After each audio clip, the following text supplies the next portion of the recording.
Hello, everyone. Welcome into Yelling from the Couch. I'm Brent Humphreys, and welcome back to the show, Stephen Compion from Sports by Compion. He's back here, and man, last time we had an episode where we got on together, both of our teams, my team was still, but your team was like way ahead in the division, and things have kind of gone south, shall we say, since then. No. Oh, thanks for having me back, Brett. Glad to be back here so I can yell, not from my couch, but from my computer chair and just let the world know that it's not okay that we've lost 4 out of the last 5 games coming out of the bye. The Bucs are in a desperately bad place right now. I'm in a bad place mentally. It's all very terrible, and I'm happy we could be here to go have a little therapy. How you doing? Man, like I said, but before we hit record here, on Thanksgiving night, Joe Burrow comes back, beats the Ravens, looks awesome. The defense gets 5 turnovers. And I've got a little, sliver of hope that the Bengals may win the AFC North. And then Sunday happens. Yeah, what a tough time this Sunday was. It was not fun for a lot of people. Fun for some, but a real sad outing, if you will, for both of our teams. That is for sure. I guess if you're a Titans fan, you probably had a good week for the first time in several weeks. But for us, Saints fans had a good week. Bills fans, snow game. Yeah. So that game there, let's go ahead and let's talk about it real quick. So the Bengals had a chance. They were up 28-18. I was going to say, they had quite the lead. And then a touchdown by the Bills made it 28-25. The Bengals are driving to score another touchdown because they were scoring on that defense at will. Like, there was no issue at all. Then a tip pass that was going to Jamar Chase gets returned to the house for a touchdown. And all of a sudden, the Bills are up 4. Okay, that's fine. The Bengals get the ball back. Very next possession, very first play, and Joe Burrow throws another pick. Yeah, wasn't there like a sequence there where the Bills were down by 10, and then like 10 minutes later they were up by 10 type of thing? Yeah, they were down 10. I think they were up 11. But there was a third down play from the 40, the Bengals 40, and Josh Allen just runs right into the end zone like there's a hole that opens up, huge hole, and Josh Allen's just like, oh yeah, let me just walk through this hole all the way, because that defense for the Bengals, man, we've said it all year. We said it last year. It's awful. It's no good at all. So much for that pass rusher who wanted to make a big stink about signing his rookie deal, and then he's been, completely invisible this year, basically? Yeah, yeah, pretty much. And Trey Hendrickson's not playing right now. He's probably out the rest of the season. Whatever, probably for the best, I guess, at this point, because it really doesn't matter. Offensively, no issues once again. T. Higgins had an awesome game. Just right through the window, and he just plucks it, and it didn't even move. That man has hands. Yeah. And, it still wasn't enough for them. They scored that touchdown at the end, and it was a 3rd and 15 that they had on Buffalo with like a minute 50 left. If you stop them there, you get the ball back with a chance to win. And what happens?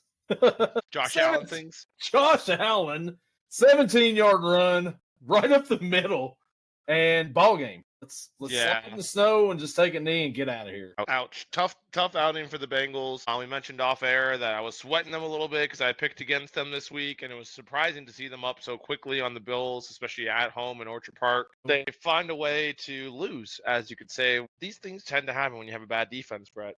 Turns out you need to have a good defense to be able to win this, because otherwise you're just putting too much pressure on Joe Burrow, and we saw what happened there. Yeah, you got to do something with that defense this offseason. I think you got to fire Zach Taylor, too. I think so. I think it's time for Zach Taylor to move on. Like, you have an elite quarterback there, and they're not playing elite football the last couple of years. No, and you get Zach Taylor in these press conferences, and he's like all smiles and everything. Like, what are you smiling about?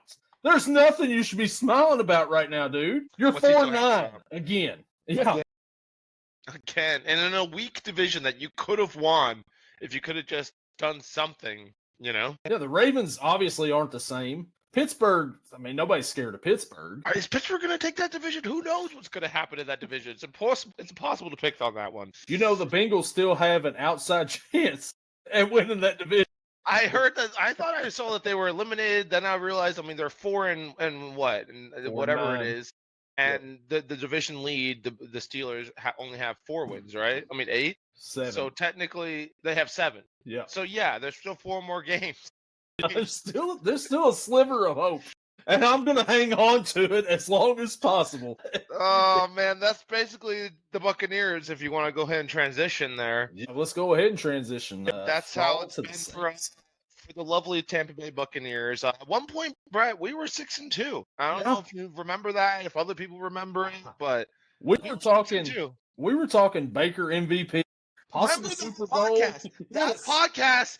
First star boy Baker. As soon as I said Baker needs to be the front runner in your MVP conversation, dude, he fell off a cliff. There's no other way to describe this. No. Yeah, okay, people are going to say AC joint sprain, oh, he's hurt, oh, he doesn't have the right receiver. Whatever, dude. Then just play average. I don't need you to play MVP level. Just be at least average.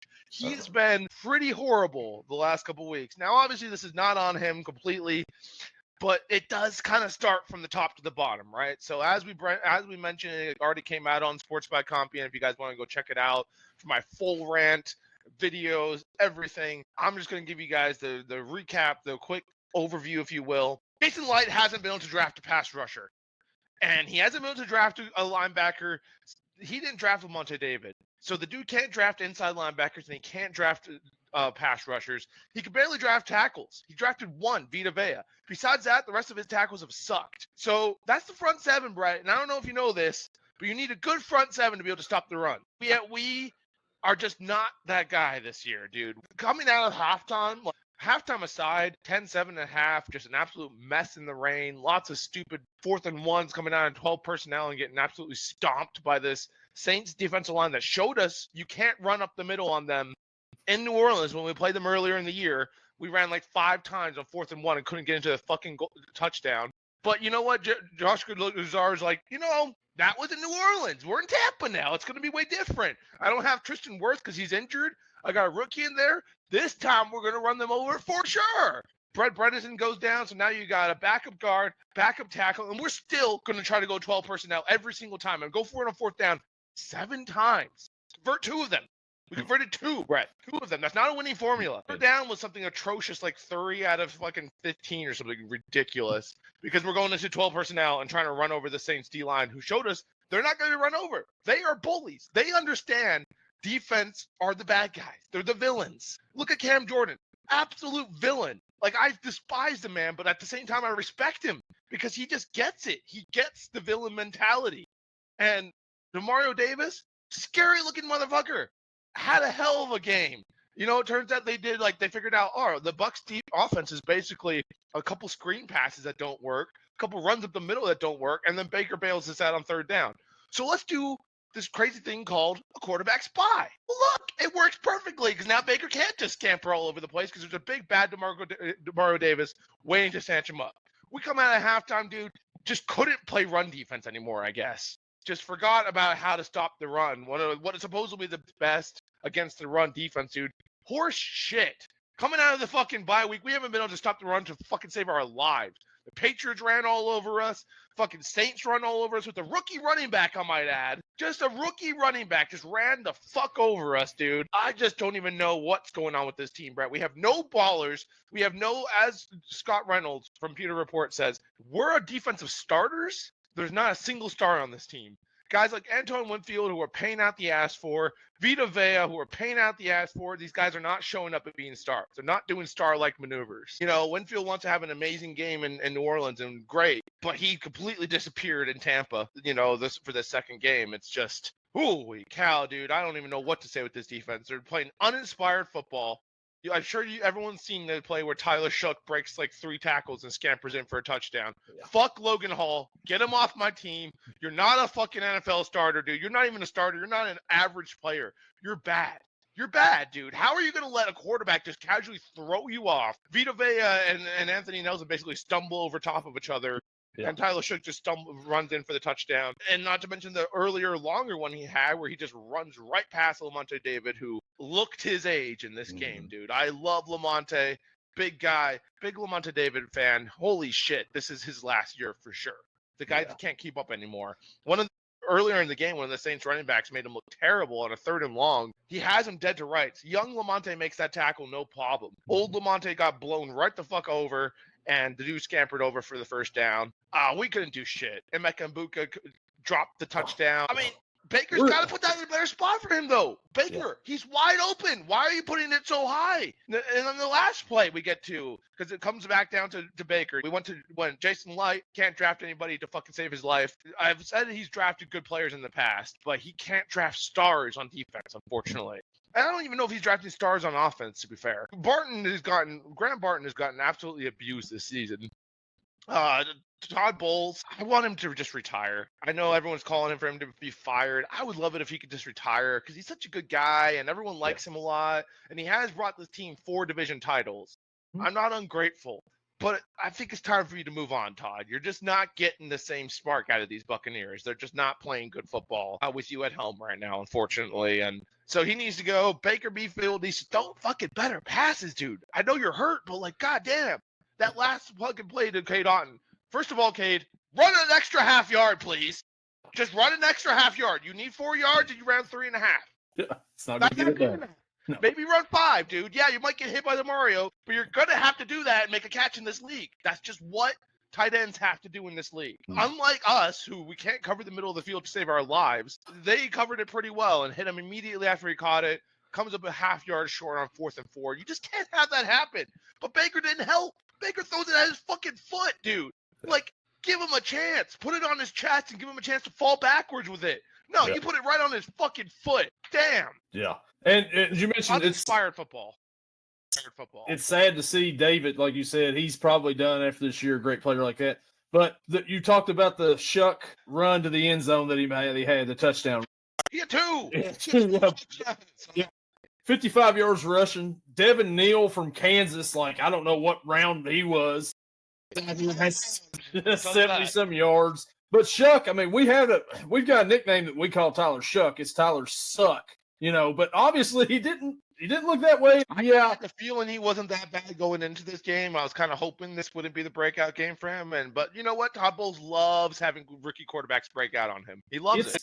It's me being a hater, though, because he went to Louisville, and I'm a Kentucky football fan, so that's where that comes from. He actually has looked a lot better than what Spencer Rattler has. So more than Spencer Rattler. Although I recently saw a YouTube video on Spencer Rattler, I'm starting to like him a little bit more than I did before. Like, I think everyone has that early impersonation of him of that Netflix show, and everyone's just like, fuck Spencer Rattler. Right. But if you look at his journey after that, he's had to deal with a lot of adversity, and he pushes through it. He seems like a decent dude. Yeah, no, Tyler Shook is starting to look decent. It's very sad to see as a Buccaneers fan. I absolutely hate it. And so, neither good week for either one of our teams. The Panthers are on a bye, and now the Buccaneers are tied with the Panthers for. It's absolutely gross. So now we got to go sweep the Panthers. We got to beat the Atlanta on Thursday Night Football, which I have no confidence in. What Falcons team's going to show up in that game? Who are we? We can't beat a 2-11 Saints team. We're bad. I hate to tell you guys, we're bad. We're not even an average team anymore. We're bad if you're losing to the Saints. We are. You can't lose to the Saints. How has Kirk Cousins been against Tampa Bay since being in Atlanta? Like, did he play against them last year? Right.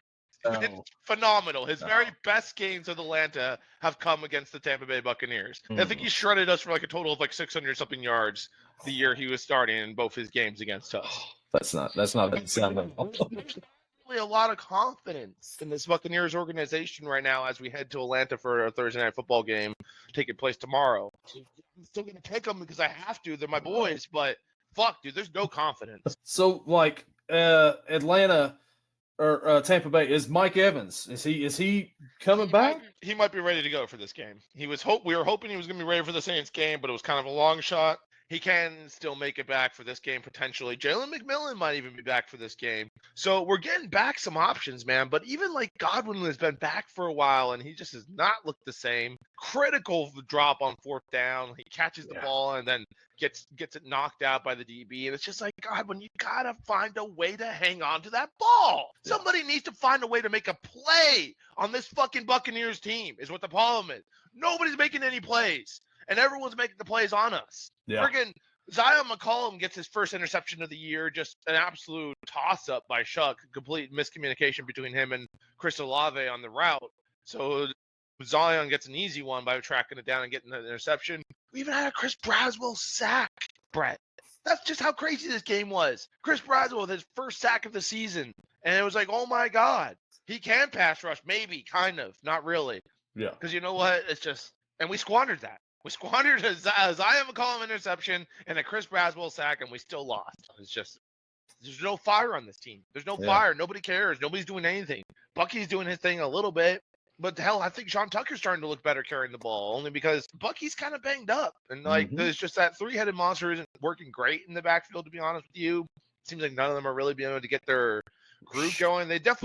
Bucky took the bulk of the carries, but besides like one really long run, he mostly got completely clogged up by this Saints defense, who, once again, we can't move them in the trenches. So I don't know why Gazar was so confident that we could. Yeah, Rashad White hasn't looked the same, since Bucky's went out. I think Rashad is probably gone after this year, unless he got one more year on his contract, but he's probably out soon. And you know what? He's probably going to go prosper somewhere better next year, because he's not a bad running back, but he kind of needs to be like any running back. They kind of need to be in there for a while to get a feel for what's going on in the game and all that to be able to really blossom. So the whole popping in there like every once in a while isn't great for any of them, Right. And Mike Evans coming back, he only needs 860 more yards only that. Yeah, 860 more yards to get his, was the 12th straight season with 1,000 yards received. That's really the worst part of this whole season, is that Mike is not likely to hit that. So that's really the biggest disappointment of this entire year, is that Mike is not going to hit his 1,000-yard season. It's just been a shite year. It's been absolute shite. All of our first-round picks are turning into disappointments. Our star couldn't get his record. It's just been a shite year. We slowly saw Baker turn from MVP to barely a starting quarterback in this league. It's very sad. Yeah, it's sad. Both of our teams not going in the direction, obviously, that we wanted to, or we thought was going to happen at the beginning of the season for sure.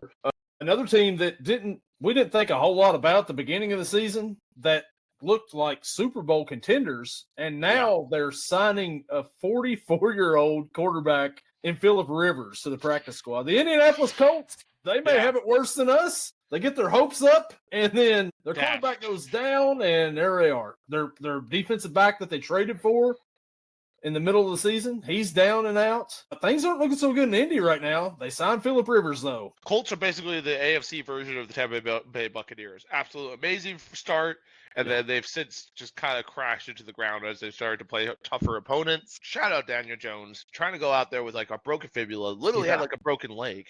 And then he just tears his ACL too. I gotta think that was because of the leg. When your body's compromised in one spot, you kind of make up for it in other spots. Had to have been that. You see him like do the classic look back, which I hate that I know that now. Right. I didn't know that was a thing before this year, but now we've seen so many Achilles tears that we constantly see the guys looking back, and it's like, shit, dude. Yeah, he stepped on me, and there's nobody there, and it's like, oh, that's awful, man.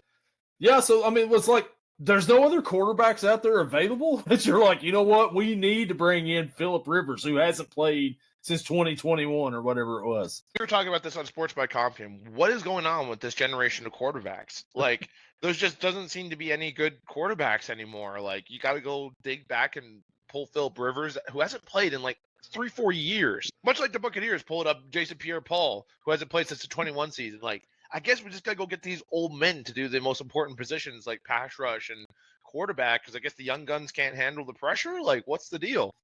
I'm guessing. I don't know. I would figure that there would be somebody out there, because Phillip Rivers isn't in shape, hasn't played in a few years. He's definitely not in football shape. Colts are just kind of getting desperate. To be in football shape as a quarterback. I mean, isn't it just kind of whatever? It depends. However your offensive line is, I guess. If you're a Cincinnati Bengals quarterback, you better be in shape. You are screwed big time.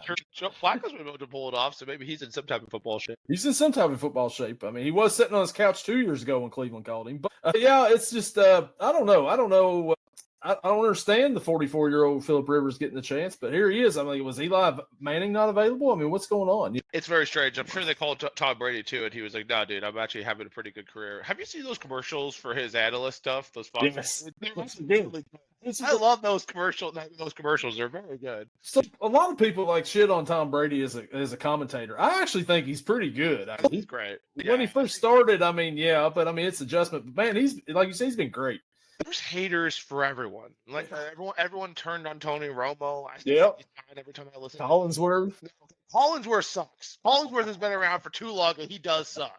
Collinsworth is ridiculous. I love that one clip they had of like the Houston Texans getting a touchdown, and you see Collinsworth is just like, "Oh, look at Mahomes. He knows he has to respond. Mahomes knows he's gonna have to go get a touchdown too now. He's ready. He's ready for it." Yeah. Slobbering on freaking Mahomes' knob has basically made me realize that he's a terrible commentator. Yeah, I like the little slide in he does, and it's he's drawing like phallic symbols on the screen, like here's a guy here, and here's a guy here, and here's another guy up here, and it's like I see what you're doing, Collinsworth. I enjoy that part of it, but yeah, he is kind of annoying a lot. Yeah, as a former Bengal, I can see your loyalty to him. One thing I will add, dude, is like I just recently saw the Fox pregame show. And they've kind of mixed it up since the early days when I was watching that, Bill Cowher back in the day and whatnot. But they still have Howie Rose Long, who kind of knows what he's talking about, still seems very lucid. I don't understand why Terry Brasshow's still on the show. The man has no idea what is going on. Doesn't know the players at all. Just completely lost. Just has the most off-the-wall stuff. And, like, you can tell, like, they're all just kind of amused with him at this point. Like, he said something, I forget what it was. Michael Strahan, like, said something. And Terry just said something completely off the wall about like, oh yeah, I have that guy on Facebook or something ridiculous like this. And you can see Michael just started laughing. It's like, I don't get it. Put Terry in a retirement home. Leave him alone, okay? We don't need him out here talking about football anymore. The dude played in the 70s. Yeah. Like, let him go, Fox. Get Jameis Winston in there, okay? Replace Terry with Jameis Winston tomorrow, and let's move this along. Jameis was great on Fox Sports this season. I was going to bring that up. Like, they were like, how would you say Duval? And he was like, Duval. And he's like, do it in opera. And he does it like opera style. And it's like, can we get him to play quarterback and do the Fox pregame stuff too? Please. One more thing about Terry. Like, there was like that part where he's like, yeah, I've never met Mike Tomlin, but he seems like a really great guy and a really like tough. It's like, dude, you're a former quarterback of the Steelers. Do you really expect us to think that you've never met Mike Tomlin in like the 10 plus years that he's been coaching there? Pretty sure you met him at one point, Terry. It's one of those things. I feel like I'm talking to my dad, who I'll be like, hey, Dad, remember this guy? And he'll be like, who? What? What do you mean? And I'll be like, Dad, remember this one year you had to go we did this one thing and you met him? Yeah, that does seem familiar. Was that me? Like, that's Terry right now. Like, get him off the air. It's like ESPN with College Game Day. Like, they kept wheeling Lee Corso out all the time just to throw a mascot head on him. And finally, they're like, okay, he's 90. We should probably let him go retire. Probably let him go retire. I mean, you gotta think they still want to do it, but at what point are you as a network like, all right, well this old man bit's kind of over. It's overplayed. Yeah, it's like when, you see Kirk Herbstreit over here feeding Corso on the set. It's like, maybe we should let Corso just go back to the house, okay? Maybe we should be done with that. And I agree with you with the Terry Bradshaw thing, too. It's I don't understand why they want to be there anyway, dude. If I was an old man, like, I want to be on my porch in the middle of nowhere on a fucking hanging out on my property, bro. I don't want to be trying to figure out sports. I don't want to be, like, studying my fucking sports analyst and what's going on in the NFL that hard, It's like, yeah, we got the pregame show this week for the playoffs in Green Bay. You ready to come up here? No, I'm not going to Lambeau in January. Hell no. Sit outside? Are you kidding me? No. Absolutely not. Yeah, and there's enough like entertaining NFL stars who have recently retired that let's get those guys in there in those more prominent roles. Yeah. Let's see them do more stuff. Like JJ Watt has been a great commentator, in my opinion. Greg Olson's been a great one. Great. Yeah, Greg has been awesome too. So let's just see more of that. Bring Mark Sanchez back. He hasn't had anything happen to him lately, has he? Whatever that was, dude. Sometimes you get a little drunk and you end up in bar fights, okay? Are we really going to hold that against the guy? Yeah. I thought they were pretty good commentators. So, I mean, Who hasn't gotten a little drunk and gotten into fights in the alley where you end up getting stabbed? It happens. And it's Indy. Things happen in Indy. What did that guy say to him that Mark, like, I'm going to go out there and fight this dude? I just love like the headlines were like, Mark got stabbed and he's probably going to lose his job and he got arrested. Yeah, when it first comes out, it's like Mark Sanchez has been stabbed. Like, oh man, what happened? That sucks. That's crazy. Some crazy fan. And it's like, yeah, Mark Sanchez has been arrested and he's going to be fired. And it's like, oh, there's more to the story. I feel like we still didn't fully hear what happened there, but it wasn't good, Mark. Whatever it was, you shouldn't have been involved, bud. Yeah, I need a tell-all on the Mark Sanchez incident in Indianapolis, please. That would be nice. Let's get a pregame show about that. feel like there's enough podcasts out there in the world that they should figure it out. Yeah, no doubt. But for us here, I think that we've covered all that we can cover on this one right here. Check out Sports by Compion on YouTube. And yeah, man, you got anything else here? Welcome back, man. Welcome back. Yeah, thank you. We're happy to be back. We went over to New Zealand, got our ass kicked by some people who play rugby there. Turns out they're national sport, so they're really good at it. Weird. Very surprising. Sure, it was a fun trip, though, and a learning experience. It was great. It was awesome. It was amazing. Great trip. We're happy to be back. We're happy that Yelling from the Couch had us back. Thank you, Brett. And yeah, guys, go check out Sports by Compion. We recently put out an episode where I get a lot more angry than I did on this show. This was the more light version, if you will. We go full 9% beer on the podcast we had this week already. All right, well, check him out, and we will catch you all in the next one. See ya.